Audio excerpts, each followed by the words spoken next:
पापा 10 रुपए देना, पतंग लूं। काक पैसा रे, रोज रोज पैसा मांगतास। पढ़ाई वढ़ाई में ध्यान देना नहीं है, पतंग लेबे।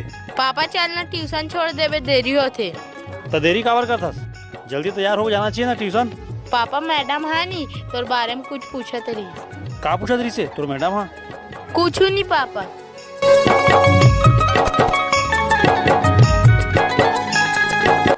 का बोलत रही रे? तोर पापा है ना एकदम हीरो आसान दिखते का मैडम है।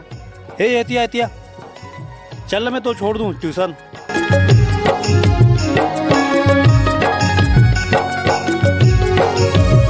आज तो ट्यूशन आए में फिर देरी कर दिस।